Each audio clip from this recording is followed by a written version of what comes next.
do this.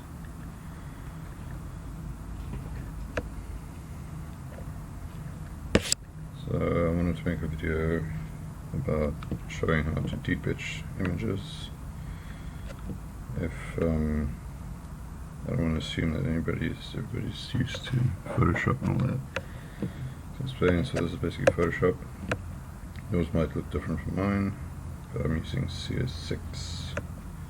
It's an old version because I think CC you have to subscribe, and because I'm not freelancing, it's not really feasible for me to subscribe for like $60 a month. Right. So I've gone and downloaded an image. It's a free stock image from just by googling like for free stock images. Okay, cool. So let's start. So what you'll need is probably, like I like to have a navigator, history, layers, and then paths for the specific tutorial. I'm sorry if my sound quality is bad. I'm using a shitty headphones like microphone. Yeah, cool. So if you don't have any of these things, you just have to go to Window here at the top. So history needs to be ticked, layers, navigator. You don't need properties, but then paths, okay, and then make sure your options, which are these things at the top here, and tools, which are these things at the side here. You don't really need tools because I'm going to use shortcuts most of the time. I'll try and explain whatever shortcuts I'm using, but if I forget, sorry about that. This is my first video after all. Cool. So so once you have that, go to layers. I'm gonna, like usually when you open a document, first thing you'll see is this layer called background. It's locked. Photoshop doesn't allow you to have no layers in your document, so you can never really delete this layer or the last layer that you have. So I'm going to go and double click on this so that it's no longer locked, because I want to deep etch this. I want to be able to edit this layer, so I don't want it to be locked. So I'm going to name my layer.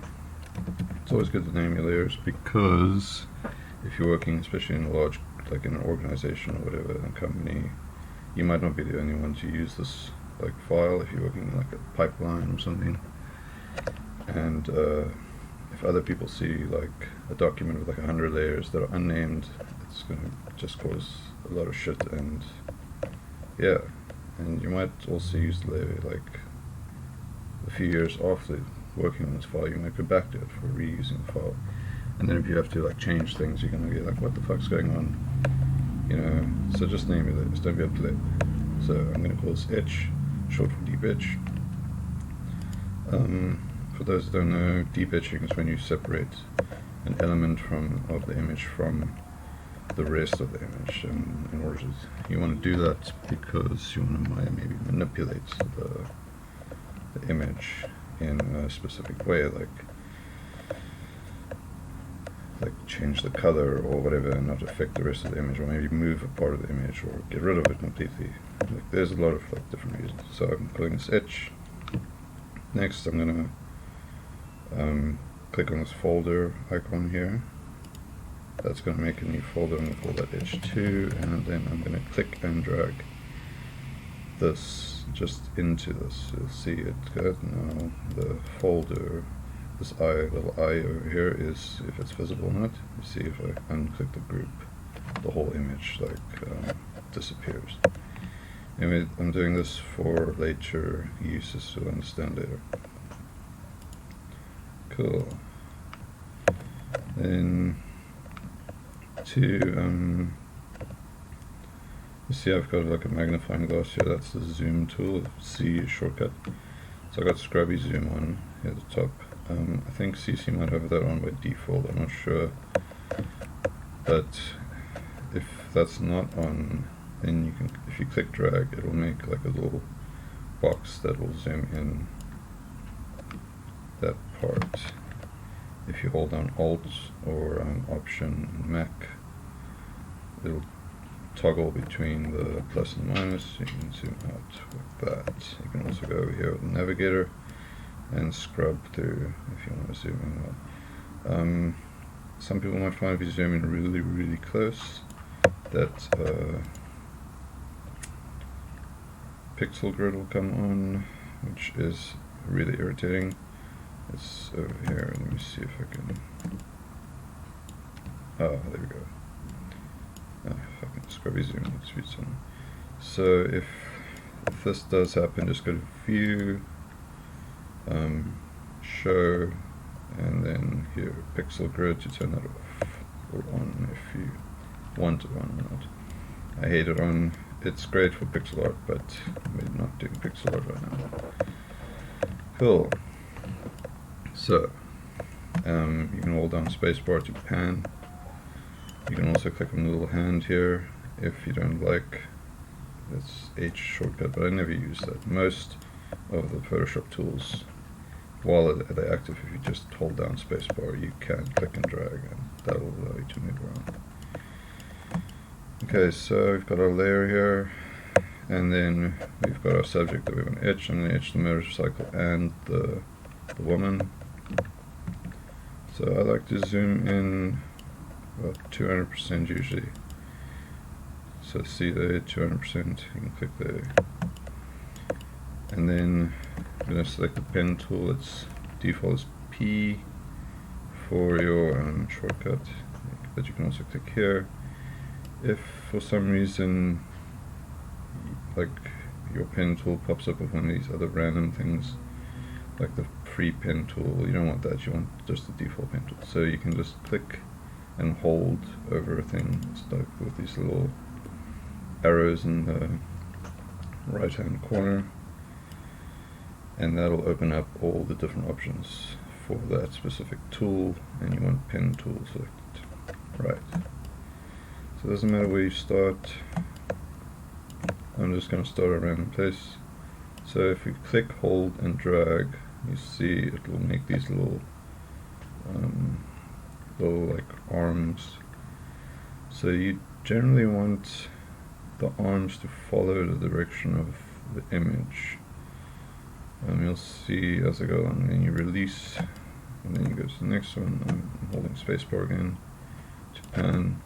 You click over here. So you want to try and make your curve. You'll see there's a curve that appears to follow, and then also the next handle to again follow the image. This doesn't have to be super accurate, because you can still adjust the image later or the selection later, but try and make it as accurate as you can possibly can. So why am I using the pen tool? So there's multiple other ways of doing this, but I found that the pen tool is the best way of doing it for me specifically. If you go to paths, you'll see it's actually started creating a path. So at the moment it will just be called the work path. That's fine.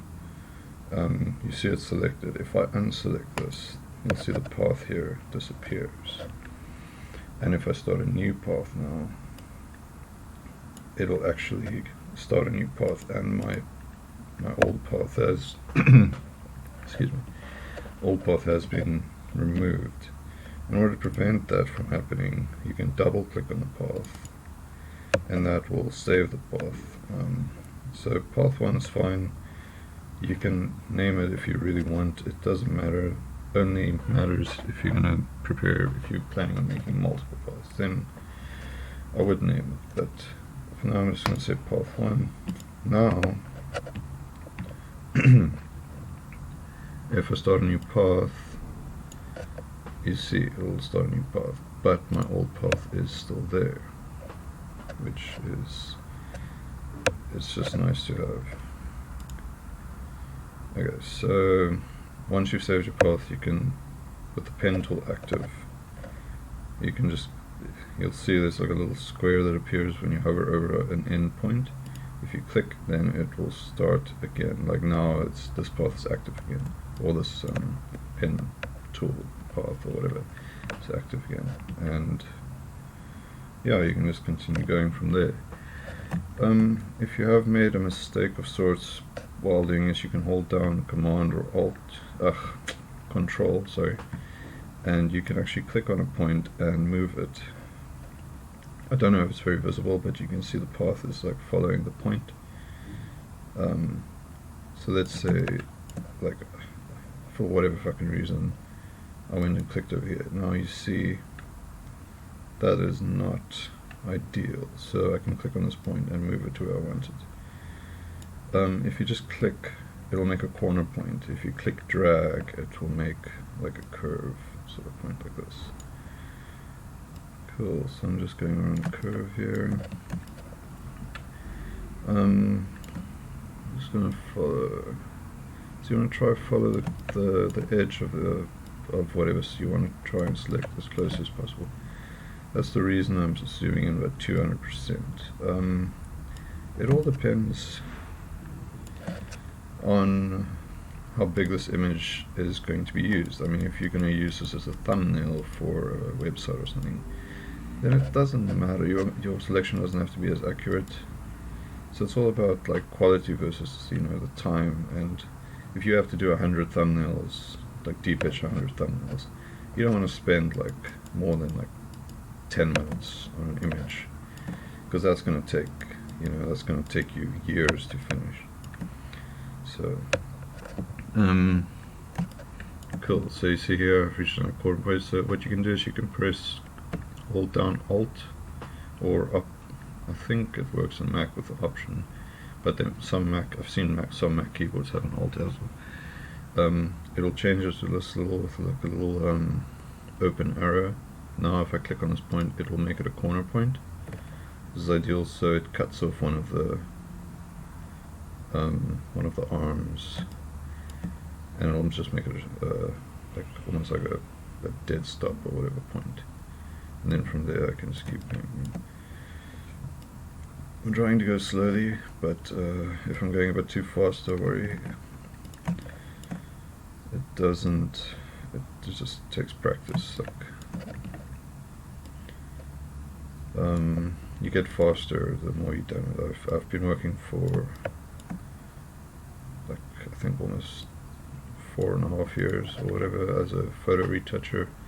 So in that time I've etched probably more than 2,000, if not more, like images. So you can see here, it doesn't have to be super accurate. You can cut into the image, but you want to try not cutting too much, because let's say you've made this etch and now someone else is going to use the image again for some whatever reason, and they want to etch it again, and each time it gets like deep etch, the image will get smaller and smaller. So you want to try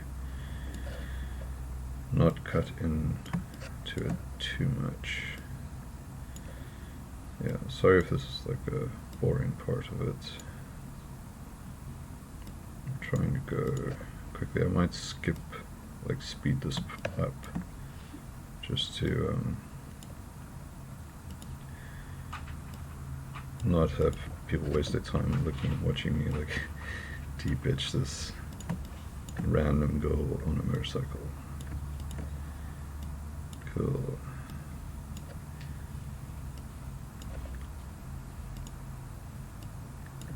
I am using a mouse. If you have a tablet that's like a drawing tablet or Wacom or whatever you want to call it, you can use that, but honestly, in the 4 years that I've been doing this, the only reason I've ever used a drawing tablet is when I needed to actually use pressure sensitivity for things, usually for hair, to like mask out hair and stuff like that. But yeah, like a mouse and keyboard is all you need. I know some people swear by drawing tablets, it makes it easier and all that, but I haven't found that it's necessarily easier. It's a preference. It's really it's just a preference. Yeah, I stopped because I wanted to show here. So here you'll see, because these arms tend to be the same length on both sides, here it's created a weird thing where my path is making like a weird little curve here. So you can just, if you hold down, so you can either use Control or Alt, but Option and Command on a Mac. I'd advise you to use Control here, and then you can just shorten the little arm here. The other thing you can do is you can also just actually, if you hover over your path, you can, I don't know if you can see on this video, but there's a little plus that appears on your pen cursor. You can actually click and that'll add a new point on the path, and then you can actually just adjust that point. And there we go. Cool. Sorry if my voice is a bit monotoned. That's just the way my voice is. You can sound how excited I am by doing this video, but I'm not a robot, in case you wondered. Cool. So yeah, so back to the path, the drawing tablet versus mouse. Like, I don't know. I'd use it if I was actually drawing, like illustrating something, because pen sensitive, like the pressure sensitivity is great for, you know, making like hair and making it more natural, like as if you're using like a pen or like a real, like, you know, ink.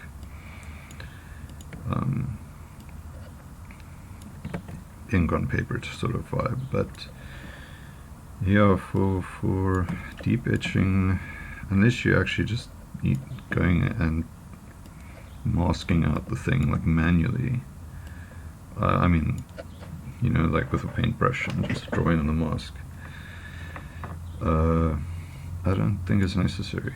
So you don't have to have the most expensive equipment or whatever to be able to do this. I mean, I don't know if you can tell, but my screen is very like, I'm using a shitty like laptop with, I don't even know, it's probably like a 15-inch screen, and it's fine. It's obviously better to have a bigger screen, but it's just more convenient or whatever, but honestly it's fine. Yeah. So here with the hair,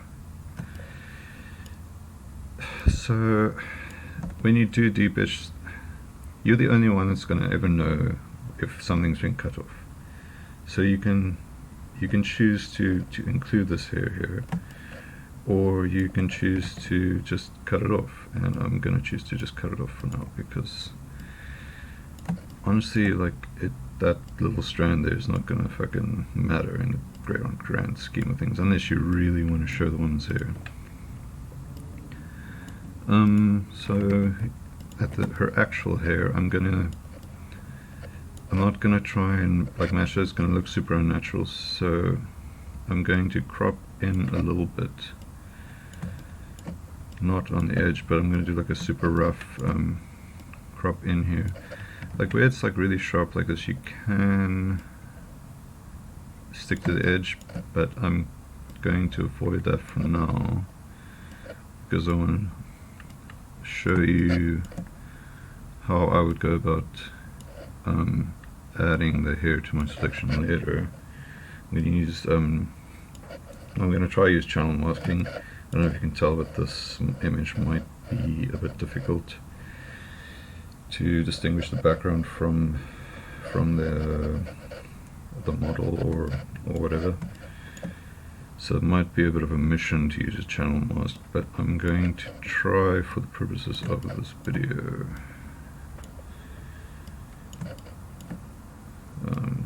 So I'm going to sort of roughly do the hair here.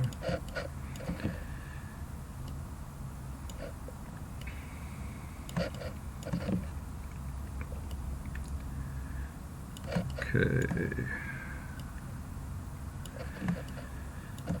Another thing, like especially if you're working on like fashion images and stuff like that, while you're busy like making your path, you might want to like cut off like folds and things. I mean, this woman's, she seems pretty natural, but a lot of the times, I don't know if this is like common knowledge or whatever, but fashion houses tend to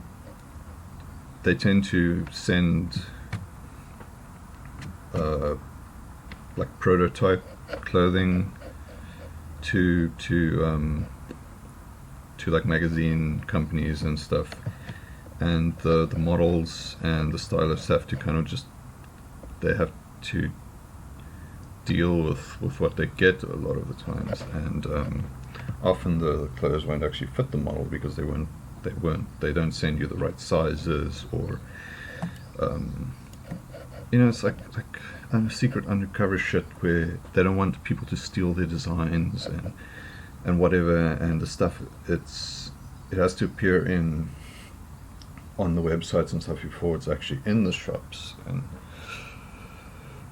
and so they'll send stuff that's been cut up, like a hole or something has been like stabbed into the fabric so that you can't steal their designs and all kinds of crap. It's like, it's really inconvenient. So as a retoucher, you would have to go and fix that, especially if the clothes is too big for the model. You would have to like trim.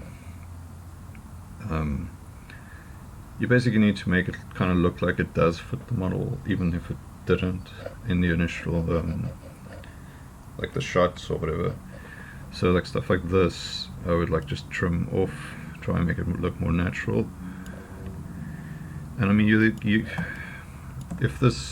if you remove the background completely, you're going to be the only one that knew. Like, no one's going to go and point out like, oh, that model used to have like, you know, a lot more folds or whatever. No one's going to know that. Only you and maybe the stylist would have known like that shit. So make it like good habit to try and trim any unnecessary things, because they'll save you like time later on, you know. So yeah. I tend to work in RGB. Wait, okay, I'll talk about the RGB color profile thing later. So you can see here, this bike is, the scooter or whatever is out of focus here. When something is out of focus, you want to try and ignore the blurred part and use the closest like sharp edge that you can see in the blur, if that makes sense. So I'm going to try to show you what I mean. So like here, you'll see there's a little bit there that's sticking out. You can try add that. It doesn't have to be super accurate, and you can crop in to the image quite a lot in cases like this. You want to just try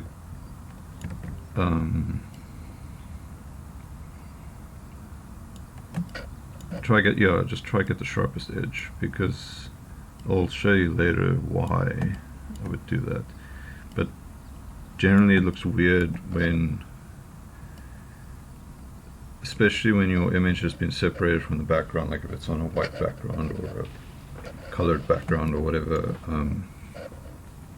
you know, like a matte background.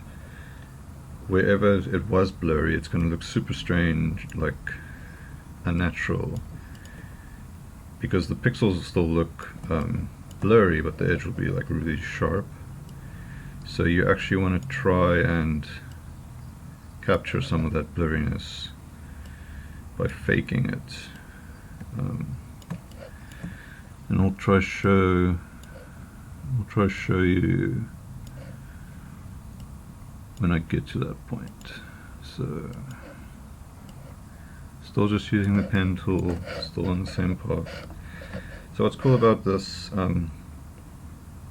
because I've saved my path now, if I save my image, so you always want to save your image as a PSD. So mine's already a PSD because I saved it beforehand. But it's usually go save as, and you just choose Photoshop. It'll be .psd or whatever this other thing is, but usually it's .psd. I already saved it, so I'm not going to do that. I'm just going to save. So now, because I've named my or saved my path, it's actually become part of my document. So if I now close this document for whatever reason, like if my computer crashes or Photoshop crashes or you know, whatever, if I reopen this, the path will be saved in your document. So you can just go back. Okay, I'm going to unselect this now. You can just go back and then, like again, you just click at the end and it should work just like this. It's always good to save every like 5 to 10 minutes. But yeah, that's just general practice. Save your work. Save very often because computers are really fickle and they crash without warning for no apparent fucking reason at the worst times and worst deadlines. So here I don't really know what this is meant to look like, so I'm going to try and just keep to the sharpest edge as I can. And in the grand scheme of things, it doesn't matter as much, because I mean, you'll never, unless you're some crazy person that loves to like zoom in on images for no reason, to like, no one's gonna see if something has like issues with them, like tiny issues. I mean, not obviously if I cut off the woman's arm or whatever, people are gonna fucking notice. But same here, doesn't have to be super accurate. A lot of it's just like artistic license. So yeah, cool. Sorry if I'm rambling a bit. Like, I'm trying to remember. Most of the time when I'm doing this, I'm not talking. I'm just kind of focusing on blasting like music or whatever, and it's become like kind of automatic for me. So I have to try and think of my thought processes as they occur. So over here, I'm actually going to decide to fake the wheel, and like I'm gonna assume that the wheel goes like, you know, into the ground here. I'm gonna fake it a bit and actually include some of this. It's not gonna be super accurate because obviously I don't know, because this like these twigs and leaves are covering up the wheel. But here I can see it looks a bit weird, so I'm just gonna move that point a little bit. You know, like that was a weird indent there. So you can see this isn't the best image in the world. I just took a random image that I thought would be interesting to show how to deep etch things. And yeah, it's a random. I found this one on, I think the site's called Plexel or something. It's a free stock site. But if you just Google free stock images, I'm going to do the same to the dress a little bit here. Just imagine where the dress would be. It doesn't matter 100%. It all depends on what. It all depends on your image. Like, if you have a model on a you know, a studio shot model on a infinity screen, or white wall or whatever, you might not have this problem where she's standing in the forest with parts of her body like hidden or whatever. But for this specific image, I'm just gonna roughly kind of imagine where her dress would have fallen. And yeah, it's also a good practice to zoom out sometimes to see if you're missing things, because like here I can see that there's something over here that I've missed. So I'm gonna just go back a little bit in the history. So Z is for the magnifying glass to zoom. I'm just going to zoom out of it just to see kind of like if I'm missing any random things that I might have cut off accidentally. So it's always good practice just to zoom out every now and again. So back here, P for pen tool. I think this is just the stand of the bike. I'm gonna kind of fake it as well.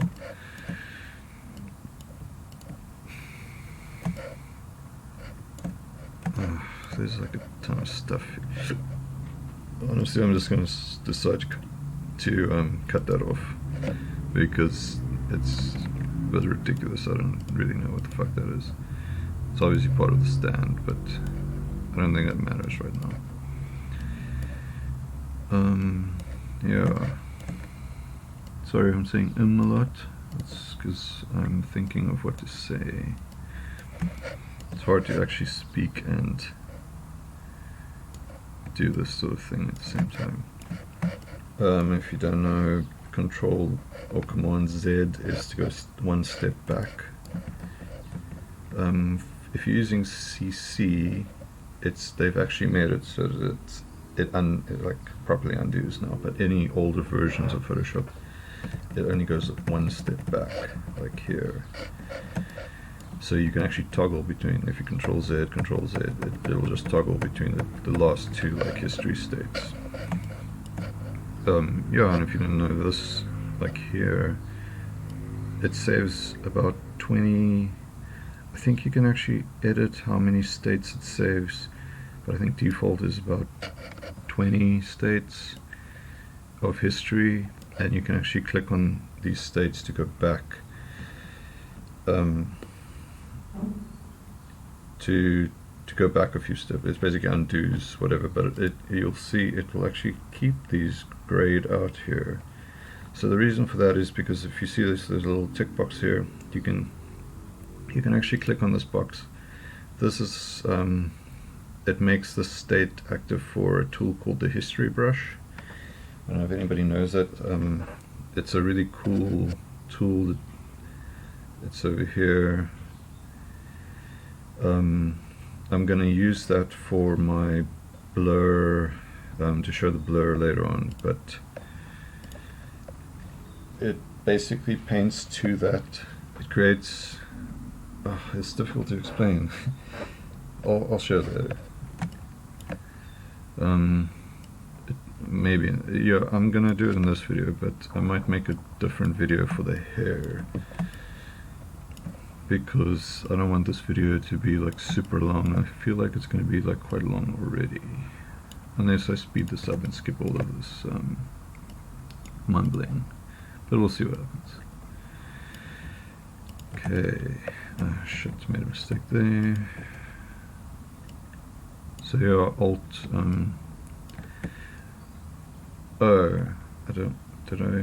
yes, so if you Alt, I think I said that before, but if you Alt or Option click on a point, it turns it into like a corner point, like that. Okay, so here again I can't really see. If you ever have a problem with, like, if your screen is too dark, or image is very dark, or anything like that, what you can do is you can unselect your path just by clicking in an empty space here. Go to layers, here at the bottom I'm not sure if CC is the same, but this little thing icon here is these are all adjustment layers. So what I'd like to do is I usually create a curves layer, but it can be any adjustment layer as long as it has the ability to. You can use hue and saturation and lightness or brightness or whatever. So some people's curves might be inverted. I'm not sure.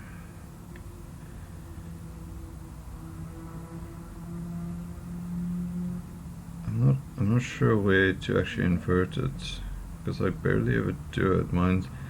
So I think by default the black, well, especially in RGB, the blacks are on this point and the highlights are on the opposite point. So if you pull this up, you'll see here the highlights are there and the highlights are there. So what I do is I would push this up, and now you see my image is much brighter. And here where it was like super dark on my screen, I can actually go back to my paths and you can see that now I can easily see where the path is for the image. I've exaggerated here, like if you don't have this box, it's called properties. You can go to Windows and properties. I put mine like here because my screen is tiny and it's just more convenient here. You'll see like I have these like other things here like brush color and stuff.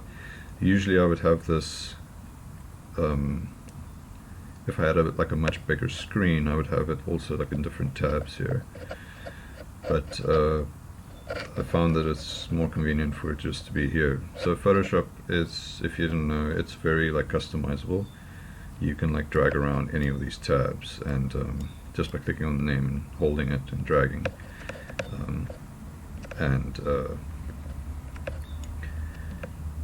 it's, yeah, you can set it up any way you want. If you want to dock it into you click and drag it until it shows like a little blue line like this, and that's how you dock it